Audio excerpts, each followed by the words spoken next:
Good morning, students. Today we are going to read about the next chapter in civics, that is gender, religion and caste. देखो, अपने समाज में gender, religion और cast ये काफ़ी हद तक प्रैक्टिस की जाती है। पहली बात, what is sexual division of labour, how is it practised in society. भाई, सेक्सुअल डिवीज़न ऑफ लेबर यानी कि सेक्स के आधार पर डिवीज़न वर्क का, जैसे लड़का ये काम करेगा, लड़की ये काम करेगी। It is a system in which work in house और outside the house is divided according to sex of a person.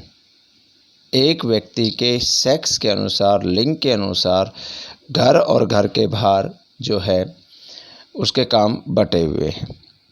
It is a system in which all work inside the home is either done by the women of the family like cleaning, washing clothes, cooking and looking after children. यही काम किए जाते हैं भाई, सफाई करना, कपड़े धोना, खाना बनाना, बच्चों की देख रेख करना।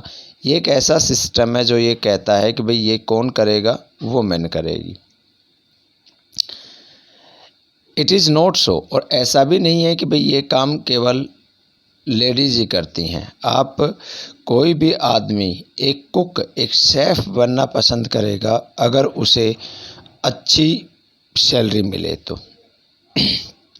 किसी भी होटल में जो मेन शेफ़ होता है वो कौन होता है, मेल होता है।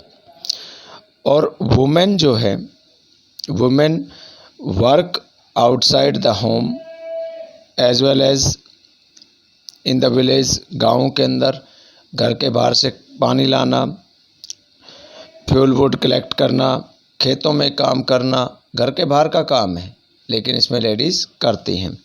अर्बन एरियाज़ में लेडीज़ जॉब भी करती हैं और घर का काम भी करती हैं।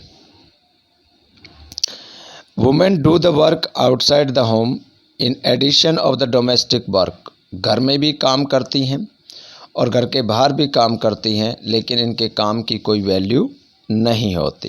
भाई, ये हमारी सोसाइटी है जो मैन ओरिएंटेड है, यानी कि एक ऐसी सोसाइटी है जिसमें हेड हमेशा कौन रहता है, एक मैन।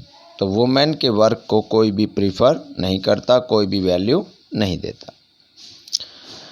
अब ये जो सेक्सुअल डिवीज़न ऑफ लेबर है, ये इसने औरतों के जीवन को कैसे इफ़ेक्ट किया है। भाई, पहली बात तो एक तो हमारी आधी औरतें हैं, आधे पुरुष हैं, लेकिन जो सोसाइटी में इनका जो रिप्रेजेंटेशन है, जो इनका नेतृत्व है, वो बिल्कुल कम है।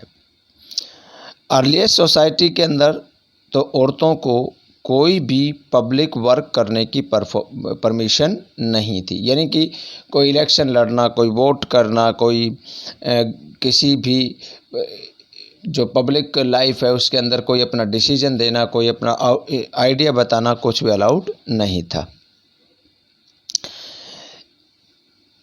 औरतों ने जो है डिफरेंट जो सोसाइटीज़ हैं, चाहे वो यूरोपियन है, चाहे वो एशियन है, चाहे वो इंडियन है, हर एक सोसाइटी के लिए दे हैव टू एजिटेट और organised world organised and agitate for equal. वही अपने आप को ये इकट्ठी हुई हैं और इन्होंने एजिटेशन किया है, इन्होंने आंदोलन किया है अपने अधिकारों के लिए। फेमिनिस्ट मूवमेंट एक डेफिनेशन है, इनको क्या बोलते हैं, ये it is the movement which aimed at the equality in personal and family life organised by women are known as feminist movement. ऐसे मूवमेंट जो औरतें अपने अधिकारों के लिए, समान अधिकारों के लिए जो औरतों ने मूवमेंट ऑर्गेनाइज किया, उसे क्या बोला गया, फेमिनिस्ट मूवमेंट बोला गया। अब अगली बात आती है कि भाई, how are women discriminated in society. हमारी सोसाइटी में वुमेन्स को डिस्क्रिमिनेट कैसे किया जाता है।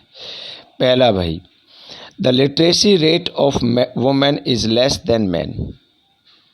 भाई, हमारे यहाँ औरतों की जो लिटरेसी रेट है वो और पुरुषों के मुकाबले काफ़ी कम है। क्यों?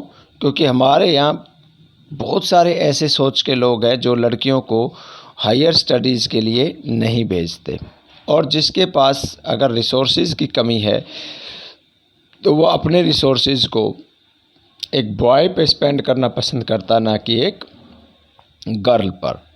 देखो जैसे दंगल फिल्म मैंने देखी कल, तो उसमें क्या देखा कि भाई पहले जो महावीर सिंह है वो एक ही सोचता है कि भाई उसका नाम को बड़ा कौन कर सकता है, उसके नाम से उस देश के लिए मेडल कौन ला सकता है, एक लड़का। लेकिन बाद में उसकी सोच बदलती है। Small number of women get chance to be selected to highly paid jobs. और जो बड़ी बड़ी जॉब्स हैं, हाईली जॉब्स, देखो अब मैं आपको एक एग्जांपल दूं, हमारे देश में इतने राष्ट्रपति बन लिए लेकिन केवल एक वुमेन राष्ट्रपति बनी है, प्रेसिडेंट 1 वुमेन बनी है। इतने प्राइम मिनिस्टर्स हो लिए लेकिन only Indira Gandhi is the only women who became the prime minister. तो ये क्या दर्शाता है कि जो हाई रैंक जॉब हैं, जो हाई रैंक डेजिग्नेशंस हैं, इनको कौन ऑक्यूपाई करता है? इनको ज़्यादातर कौन ऑक्यूपाई कर रहा है? मैन। दूसरा, भाई women are not paid equally, इन्हें इक्वली पे नहीं किया जाता। ये कहाँ देखने को मिलता है? क्रिकेट में और सिनेमा में। अब जितना विराट कोहली को अकेले को बीसीसीआई पे करती है उतनी पूरी इंडियन वुमेन क्रिकेट टीम को पे करती है। ये अनइक्वलिटी है।